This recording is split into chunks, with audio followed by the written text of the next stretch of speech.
And Niakweta, what do you think are the prospects for Ghana being able to avoid the worst aspects of what happened with the oil boom in Nigeria?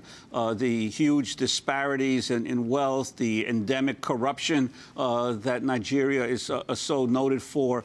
Do you see the current government in Ghana making any steps to avoid those kinds of problems?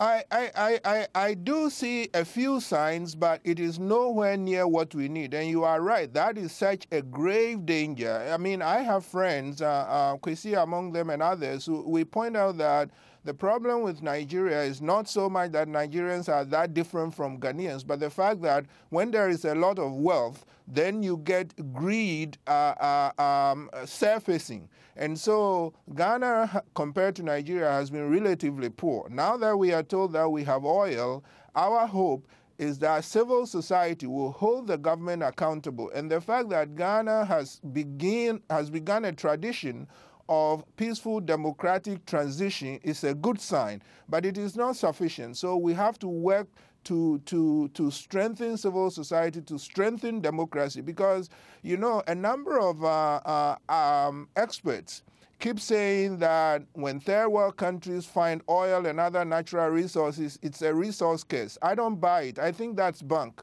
The problem is, if the country has strong democracy, then it can have all the wealth it has and still be able to handle it. I mean, the United States is fantastically endowed with a lot of resources, from gold to oil, you name it. But because the democracy here, while not perfect, it's pretty strong, and there's strong civil society in the U.S. They make sure that the abuses connected with resource extraction are held down.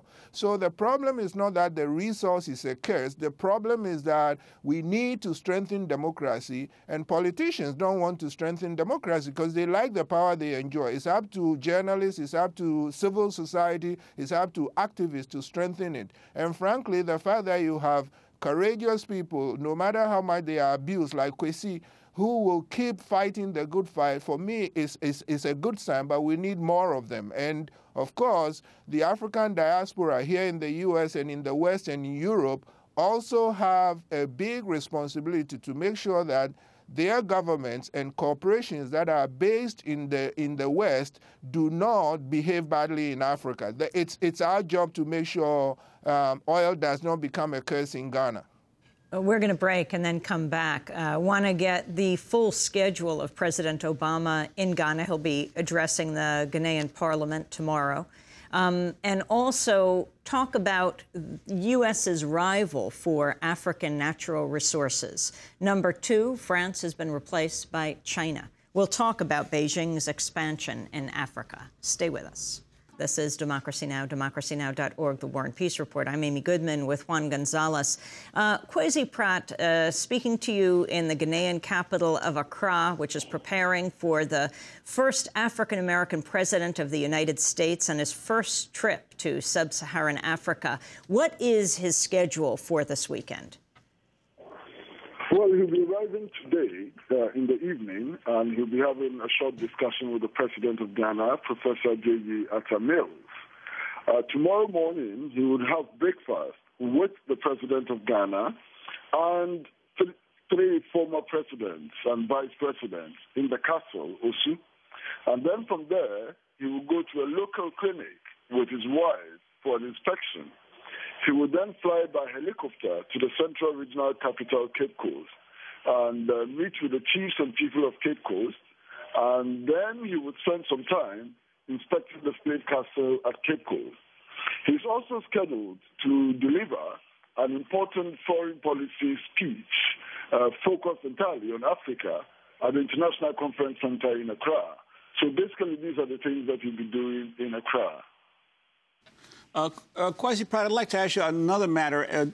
In the G8 summit, one of the things that President Obama was able to get the European leaders to agree on was increasing sharply food or agricultural aid to less developed countries. Do you any sense on your part whether this is going to have any major impact on Ghana or other countries in Africa? Well, as a matter of fact, what we need in Africa and throughout the developing world is not gifts and is not aid. What we need must be fair trade. I mean, if we get equitable prices for our products and so on, we can make it on our own.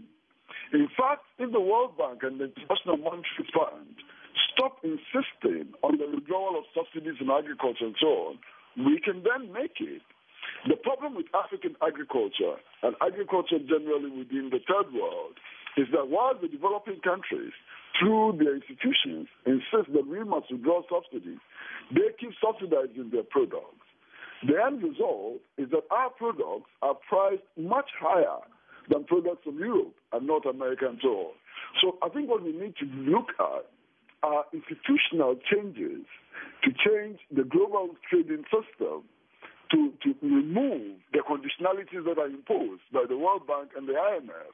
And if that is done, we can stand on our own. There is no reason for the poverty we experience in Africa. Africa is one of the most resourceful continents on the continent. In fact, some estimates say that Africa has about 40% of total world resources, and therefore there is no reason why Africa should continue to be poor. Nii Ekweta, let's put the question of G8 summit to you, particularly the leaders pledging $12 billion for this food security initiative. I think that this is a case where the cliche, the devil is in the details, is really important, because agricultural trade, as Kwesi hinted, has been really detrimental for Africa. We know that the Western countries subsidize their agriculture and dump the underpriced resources in Africa under the guise of food aid. So whenever we hear food aid, our ears should perk up, we should become more vigilant. So we have to read very carefully what it is that is in this package, what it is that is being promised. The other problem with any promises from the G8 is that there are all kinds of shenanigans. Sometimes they repackage old money and call it new money, but whether it's old or new, they hardly deliver what it is they promise. They just read out fancy announcements for the sake of people like you, the press, to say, oh, we are doing so much to help Africa. When it comes to actually delivering what they promise, that's a problem. The third problem is that there is the question of genetically modified food, and whether multinational corporations are going to control things like seed that African farmers plant. So I think it is important to take that agreement from the G8, to put it under the microscope, to examine it very, very carefully, and to have a lot of strong dialogue about changes that it will need. And finally, I also understand that what they promise is less than what Africa needs. I understand that it is $3 billion short. So there is what we have there, you cannot really pronounce on it until you look at all the details. If the details are not right, it could do more harm than good. Well, Kwesi Pratt, we want to thank you for joining us from Accra. We'll continue to cover the president's trip next week on Democracy Now! Kwesi Pratt is the editor of the Insight newspaper in Accra, Ghana. And Nii, we'd like to ask you to stay with us.